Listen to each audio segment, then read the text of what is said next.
Hi, ಎಲ್ರಿಗೂ ಬೆಳಕಿನ ಹಬ್ಬದ ಶುಭಾಶಯಗಳು. ಬೆಳಕಿನ ಹಬ್ಬ ಮಾಡೋಕ್ಕೆ ಬೆಳಕೆ ಇಲ್ದಿರೋ ಹೊತ್ತಲ್ಲಿ ಹೋಗ್ತಾ ಇದ್ದೀನಿ. ಬೆಂಗಳೂರಿಂದ 12 ಗಂಟೆಗೆ ಇದ್ದಿದ್ದು ಟ್ರೈನು. ಬೆಂಗಳೂರಿಂದ ಹೊರಟಿದ್ದೆ 1 ಗಂಟೆಗೆ. 3:50ಕ್ಕೆ ರೀಚ್ ಆಗಬೇಕಾಗಿತ್ತು, ಆಗಿದ್ದು 4:15ಗೆ. ಅಷ್ಟೊತ್ತಲ್ಲಿ ಹಳ್ಳಿಗೆ ಹೋಗೋಕ್ಕಾಗಲ್ವಲ್ಲ, ಸಿಟಿಲಿದ್ದು ನನ್ನ ಕಸಿನ್ ಮನೆಯಲ್ಲೇ ಉಳ್ಕೊಂಡೆ. ನಾನು ದೀಪಾವಳಿಗೆ ಅಂತ ಹಾಸನಿಗೆ ಬಂದು ಸುಮಾರು 3-4 ವರ್ಷ ಆಗಿದೆ. ಬಂದರೂ ಬೆಳಗ್ಗೆ ಬರ್ತಿದ್ದೆ, ಸಂಜೆ ಹೋಗ್ತಿದ್ದೆ. ಈ ನೈಟ್ ಲೈಟಿಂಗ್ಸ್ ಎಲ್ಲ ನೋಡೋಕ್ಕೆ ಸಿಕ್ಕೇ ಇರಲಿಲ್ಲ ನನಗೆ.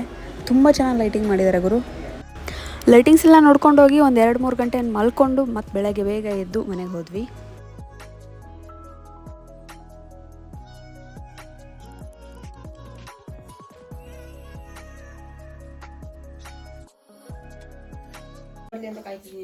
ಸುಸ್ತಾಗ್ತೈತೆ ತುಂಬಾ. ಇವಾಗ ಕರಿಯಕ್ಕೆ ಹೋಗಿದ್ದೆ.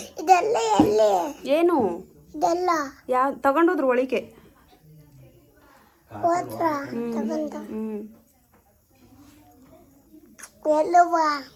ಎಲ್ಲ ತಗೊಂಡೋದ್ರು.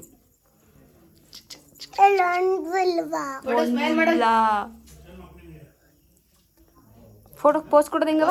ಸೆಲ್ಫಿ ತೆಗೆದು ಪೋಸ್ಟ್ ಕೊಡೋ ಒಂದ. ಆಮೇಲೆ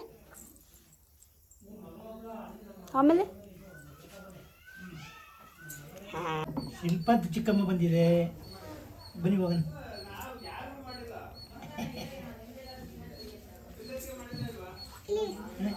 ಓ, ಕಾಲ್ ಡ್ಯಾನ್ಸ್ ಮಾಡ್ತಾ ಇದ್ದೀರಾ? ಹೌದಾ? ಯಾರು ಬಿಸ್ಕತ್ ಕೊಟ್ಟರು?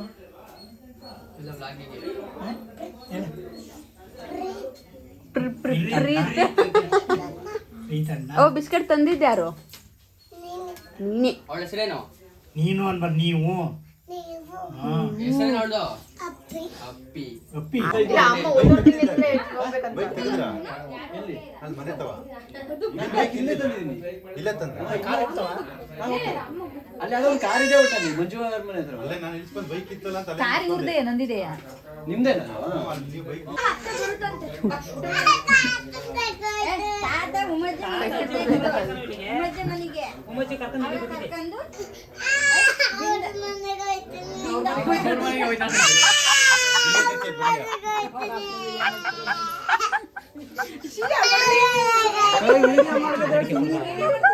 ವಿಡಿಯೋ ಮಾಡ್ತಿದ್ದಾರೆ, ಸುಮ್ಮನೆ ಸ್ಮೆಲ್ ಮಾಡು, ಸ್ಮೆಲ್ ಮಾಡು.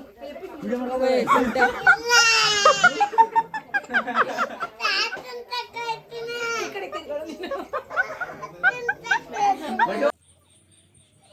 ಈಗಾಗಲೇ ಎಲ್ಲರೂ ನೋಡಿದರೆ ನಾನು ಹಾಸನಿಗೆ ಬಂದಾಗಿದೆ. ಇಲ್ಲಿ ಹಬ್ಬ ಪೂಜೆ ಎಲ್ಲದನ್ನೂ ಮುಗಿಸಿ ಸಂಜೆ ನಾನು ನಮ್ಮ ಕಸಿನ್ಸ್ ಎಲ್ಲ ಚಿಕ್ಕಮಂಗ್ಳೂರಿಗೆ ಹೋದ್ವಿ.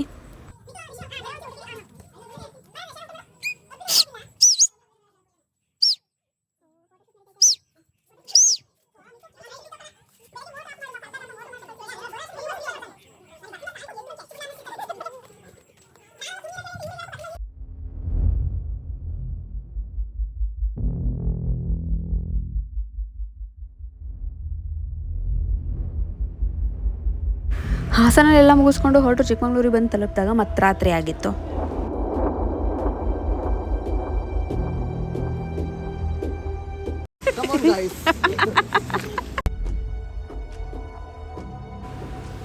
ಇದನ್ನ ವ್ಲಾಗಿಗೆ ಹಾಕಲ್ವಾ, ಅದನ್ನ ವ್ಲಾಗಿಗೆ ಹಾಕಲ್ವಾ, ಇದನ್ನ ರೆಕಾರ್ಡ್ ಮಾಡ್ಕೊಳ್ಳಲ್ವಾ, ಅದನ್ನ ರೆಕಾರ್ಡ್ ಮಾಡ್ಕೊಳ್ಳಲ್ವಾ.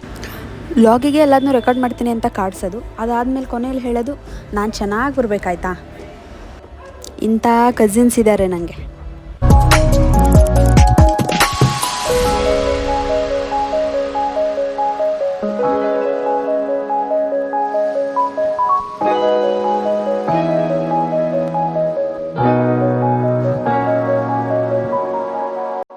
ಅಂತೂ ಫೈನಲಿ ನನ್ನ 3 ವರ್ಷದ ಆಸೆ ಈಡೇರೋ ಸಮಯ ಬಂದೇ ಬಿಡ್ತು. ಇಲ್ಲಿಂದ ಹೊಡ್ತಾ ಈ ಡ್ರೆಸ್ಸಿಂಗ್ ಮ್ಯಾಚಿಂಗ್ ಇಯರಿಂಗು, ಅದಕ್ಕೊಂದು ವಾಚು, ಅದಕ್ಕೊಂದು ಸ್ಲಿಪ್ಪರು ಅಂತೆಲ್ಲ ತೊಗೊಂಡೋಗಿದ್ದು ನಾನು ಕೊನೆಗೆ ಹೋಗಿದ್ದು ನೈಟ್ ಡ್ರೆಸ್ಸಲ್ಲಿ.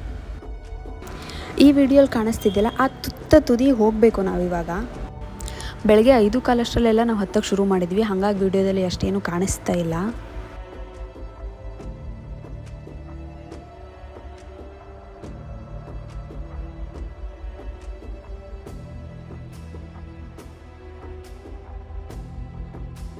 ಒಂದು ಸ್ವಲ್ಪ ದೂರ ಟಾರ್ ರೋಡು, ಅದಾದಮೇಲೆ ಕಲ್ಲು ಮಣ್ಣಿನ ರೋಡು, ಅದಾದಮೇಲೆ ಸ್ವಲ್ಪ ಮೆಟ್ಲು, ಅದಾದಮೇಲೆ ಸಿಗೋದೇ ಈ ಗುಡ್ಡ.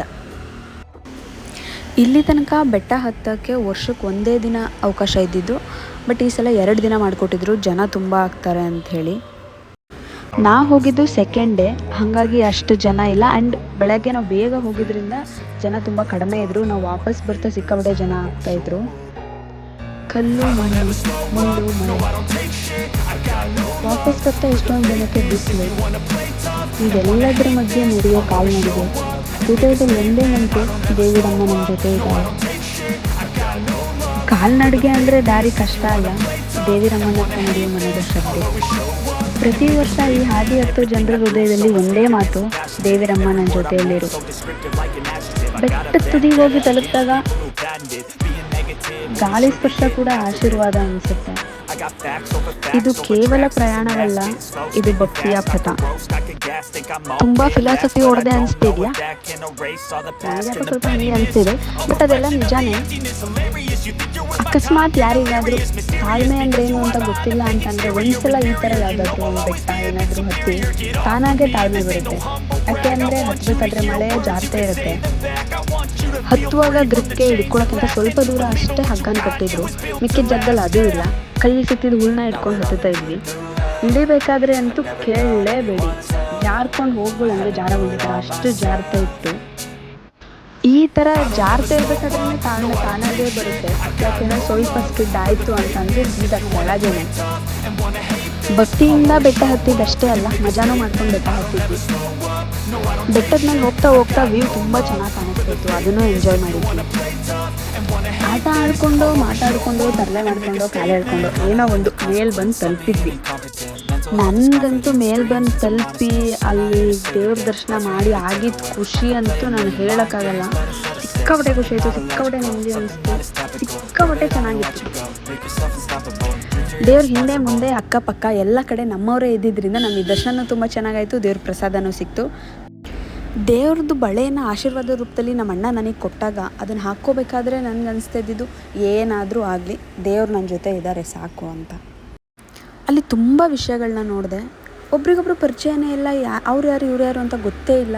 ಅಂದರೂ ಒಬ್ರಿಗೊಬ್ರಿಗೆ ಎಷ್ಟೊಂದು ಹೆಲ್ಪ್ ಮಾಡ್ತಾಯಿದ್ರು. ಹಗಲು ರಾತ್ರಿ ಅಂತ ಯೋಚನೆ ಮಾಡದೆ ಪೊಲೀಸವ್ರು ಕೆಲಸ ಮಾಡ್ತಾಯಿದ್ದಿದ್ದು. ನಾನು ಇಲ್ಲಿ ತನಕ ನೋಡದೇ ಇರೋ ನಮ್ಮ ಅಣ್ಣನ ಕೇರ್, ಇದೆಲ್ಲದನ್ನೂ ಅನುಭವಿಸ್ಕೊಂಡು ಬಂದೆ. ಸಿಕ್ಕಾಪಟ್ಟೆ ಖುಷಿ ಆಯಿತು. ಸುಮಾರು ಹೇಳಬೇಕು ಅಂತ ಅಂದ್ಕೊಂಡೆ, ಸಿಕ್ಕಾಪಟ್ಟೆ ಹೇಳಬೇಕು ಈ ವಿಡಿಯೋ ಮಾಡಬೇಕಾದ್ರೆ ಅಂತ. ಬಟ್ ಏನು ಹೇಳಲಿ ಹೆಂಗೆ ಹೇಳಿ ಗೊತ್ತಾಗ್ತಿಲ್ಲ. ಅದನ್ನು ಅನುಭವಿಸಿದವ್ರಿಗೆ ಮಾತ್ರ ಫೀಲ್ ಆಗುತ್ತೆ ಅದು. ಸದ್ಯಕ್ಕೆ ನೀವೆಲ್ಲ ಅದರಲ್ಲಿ ಯಾರ್ಯಾರು ಬೆಟ್ಟಕ್ಕೆ ಹೋಗಿಲ್ಲ ಅವರು ಈ ವಿಡಿಯೋ ನೋಡಿ ಫೀಲ್ ಮಾಡ್ಕೊಳ್ಳಿ.